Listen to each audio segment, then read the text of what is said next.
Hello साथियों। अभी हमने आपको भारत सरकार की स्कीम डिजिटल एविडेंस के संबंध में क्या है उसके बारे में बताया था। भारत सरकार ने कहा है कि डिजिटल एविडेंस कलेक्शन के लिए चाहे वो सेंट्रल हो या गवर्नमेंट है, कोई भी एजेंसी जो डिजिटल एविडेंस के लिए वर्क कर रही हैं उनको ISO 270-37 का पालन करना अनिवार्य है और ISO 270 में दी गई गाइडलाइन का भी पालन करना अनिवार्य है। तो साथियों, जिन साथियों ने हमारा चैनल अभी तक सब्सक्राइब नहीं किया है तो हमारे चैनल को सब्सक्राइब कर लें और साथ ही साथ हमारे इस वीडियो को पूरा अंत तक ज़रूर देखें।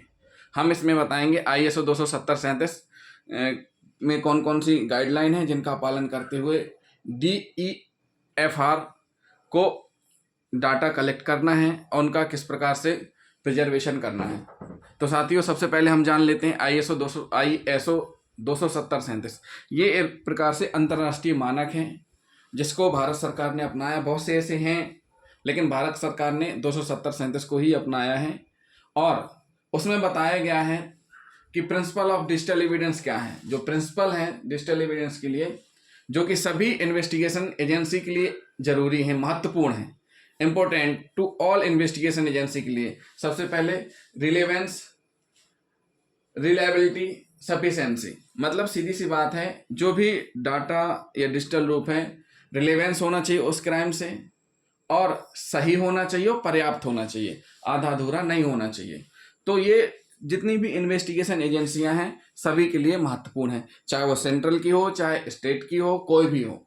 तो साथियों, चाहे सेंट्रल की हो या स्टेट की हो, सभी जगह ये प्रोविजन लागू होगा। तो ISO 270-37 के प्रोविजन संपूर्ण भारत सरकार द्वारा अपनाए गए हैं, भारत में पूर्णतः लागू है। ISO 270-37 के अनुसार मौके पर DEFR द्वारा ही डिजिटल एविडेंस कलेक्शन एंड अधिग्रहण संभव है। अब बात आती है, इसमें नया शब्द आया है DEFR। तो DEFR को अभी हम आपको समझाएंगे। तो साथियों, ISO 270-37 के अनुसार क्या बोला गया है कि DEFR यानी कि जो व्यक्ति डिजिटल एविडेंस कलेक्ट करने जा रहा है वो है DEFR। वो उसके अंदर क्या क्या क्वालिटी होनी चाहिए हम बताएंगे। तो DEFR द्वारा डिजिटल एविडेंस कलेक्शन किया जाए और उसका अधिग्रहण उसी के द्वारा किया जाए। साथ ही साथ वेरिफिकेशन फंक्शन हैश वैल्यू द्वारा वेरिफिकेशन नहीं किया गया तो डिजिटल एविडेंस का कोई अस्तित्व संभव नहीं है। साथियों, हमने पिछले वीडियो में भी बताए थे हैश वैल्यू के संबंध में कि जब तक वेरिफिकेशन संभव नहीं है, जब तक मूल से और जिसमें आप कन्वर्ट कर रहे हैं उसमें हैश वैल्यू का मिलान नहीं किया गया है। हैश वैल्यू का मिलान बहुत जरूरी है। हैश वैल्यू का मिलान बहुत जरूरी है। अगर हैश वैल्यू मिल नहीं रही है तो वो मान्य नहीं होगा।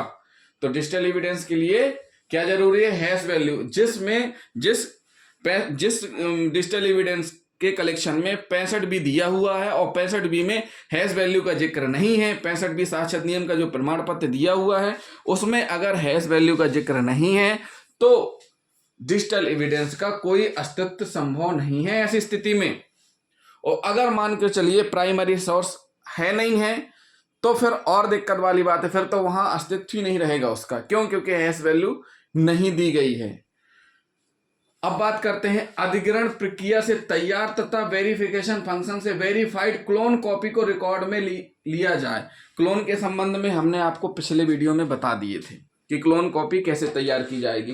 तो उनका कहना यह है कि जो भी क्लोन कॉपी तैयार की जा रही है वो वेरीफाइड हो। किससे वेरीफाइड हो? हैश वैल्यू मिलान करते हुए। जो प्राइमरी जो ओरिजिनल है उससे हैश वैल्यू मिलान करते हुए तैयार किया जाए। देखिए साथियों, कुछ एविडेंस ऐसे होते हैं जो एक दूसरे वहां से लेकर के नहीं आए जा सकते। कुछ ऐसे होते हैं जो स्वयं रिकॉर्ड होते हैं। जैसे मान के चलिए बैंक में CCTV फुटेज लगा है तो बैंक के CCTV फुटेज का पूरा आप लेकर के नहीं जा सकते, लेकिन उसके जो डाटा है उसको कन्वर्टर मशीन से, जो भी सॉफ्टवेयर मशीन रहती है, वेरिफिकेशन करते हुए यानी हैश वैल्यू निकालते हुए प्राइमरी और क्लोन का, मतलब उसका पूरा इमेज तैयार करना है, क्लोन करना है और साथ में वेरिफिकेशन भी करना है। अगर 65B में वेरिफिकेशन में हैश वैल्यू का जिक्र नहीं है तो ऐसे डिजिटल एविडेंस का मान नहीं है। ऐसा ISO 270-37 कहता है जिसे भारत सरकार ने अपनाया है। अपने साथ में DEFR ऑपरेटिंग सिस्टम से रिलेटेड जो भी टूल किट्स हैं वो लेकर के जाएगा। डिजिटल एविडेंस की सेफ्टी बहुत ज़रूरी है। जो भी डिजिटल एविडेंस है उनकी सेफ्टी बहुत ज़रूरी है। जैसे मान के चलिए कि एक हैंड सुसाइड नोट है और जेल के पेन से लिखा हुआ है, अगर उसमें पानी गिर जाए तो पूरा का पूरा खराब हो जाएगा। इसी प्रकार डिजिटल एविडेंस में है कि डिजिटल एविडेंस ऐसे इस तरीके से प्रिजर्वेशन होना चाहिए, इस तरीके से उनका अधिग्रहण किया जाना चाहिए कि उनमें किसी प्रकार की खराबी या किसी प्रकार का डिस्टर्बेंस ना आए। साथ ही साथ चेन ऑफ कस्टडी का पालन किया जाना चाहिए।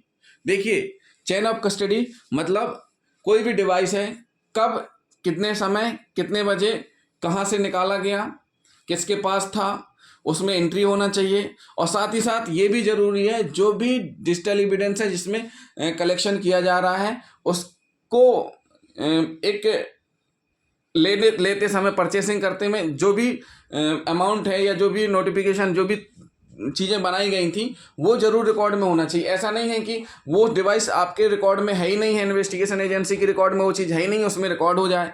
तो वो जो इंस्ट्रूमेंट है जिसके द्वारा रिकॉर्डिंग की गई है, जिसके द्वारा डिजिटल एविडेंस कलेक्ट किया गया है, उसका प्रॉपर एक चेन होती है। मतलब कब आया और कितने सालों से है उसका पूरा रेखा जोखा होना चाहिए। साथ में जितने बार भी मालखाना से बाहर आए और जाए उसका रिकॉर्ड प्रॉपर वे में होना चाहिए, बाकायदा सील साइन होने चाहिए। तो चेन ऑफ कस्टडी का मतलब ये होता है कि हमेशा दो व्यक्तियों के सामने कोई भी डिजिटल एविडेंस है जिसमें कलेक्शन किया जा रहा है तो दो व्यक्तियों के सामने किया जाए, और साथ ही साथ जब वो किया जा रहा कलेक्शन ये चेक कर लेना चाहिए कि वो पूर्णतः सही है कि नहीं है, और वो कलेक्शन करते समय ये वेरिफिकेशन अपनाई गई कि नहीं अपनाई गई, हैश वैल्यू निकाली गई कि नहीं, ये सारी की सारी चेन ऑफ कस्टडी में आ जाएंगी। मतलब सीधी सी बात है, चेन ऑफ कस्टडी मालखाने से लेकर के उसमें कंप्लीट रिकॉर्डिंग से लगा करके वापस पुनः मालखाने जमा करने तक की प्रोसीडिंग चेन ऑफ कस्टडी में आ जाती है। तो साथियों, ये तो हो गए ISO 270-37 के अंतर्गत प्रोविजन जो कि भारत सरकार ने अपनाए हैं डिजिटल एविडेंस के संबंध में। अब हम साथियों बता देते हैं DEFR क्या होता है। देखिए साथियों, DEFR का मतलब होता है डिजिटल एविडेंस फर्स्ट रिस्पॉन्डर, यानी कहते ना कि घटना स्थल पर सबसे पहले या जिसने सबसे पहले डिजिटल एविडेंस को कलेक्ट किया उसको हम बोलेंगे डिजिटल एविडेंस फर्स्ट रिस्पॉन्डर। यानी जिसके द्वारा क्लोन CD तैयार की जा रही है, जिसके द्वारा अधिग्रहण किया जा रहा है, जिसके द्वारा प्रिजर्वेशन किया जा रहा है, वो DEFR होगा। अब उसमें क्या क्या क्वालिफिकेशंस होनी चाहिए वो भी जरूरी है। तो DEFR कोई भी नहीं हो सकता है कि कोई भी गया और डिजिटल एविडेंस कलेक्ट कर लिया, उसका 65 भी दे दिया, ऐसा कुछ नहीं है। उसके लिए ज़रूरी है तकनीकी ज्ञान होना चाहिए, ट्रेंड होना चाहिए, उसको वो DEFR से संबंधित ट्रेनिंग दी गई होनी चाहिए।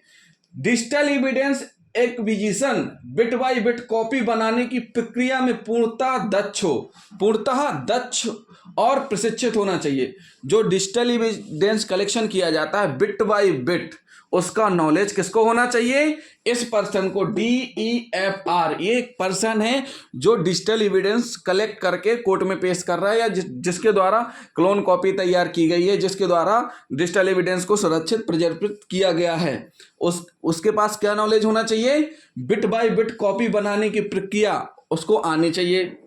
DEFR कोर्स होते हैं वो कंप्लीट हों, साथ ही साथ उसे टूल किट के बारे में जानकारी होनी चाहिए, टूल किट साथ में रखें। तो ये दोस्तों DEFR से रिलेटेड हो गया। तो साथियों, अगले वीडियो में हम आपको और बताएंगे P गोपाल कृष्णन से रिलेटेड और DEFR प्लस साथ ही साथ जिन केसों में 65B में हैश वैल्यू नहीं है तो उस स्थिति में सेकेंडरी एविडेंस की ग्राह्यता क्या रहेगी, इसके बारे में भी हम आपको अगले वीडियो में बताएंगे। तो जिन साथियों ने हमारा चैनल अभी तक सब्सक्राइब नहीं किया है तो हमारे चैनल को सब्सक्राइब कर लें, वीडियो को लाइक शेयर जरूर करें। थैंक यू दोस्तों।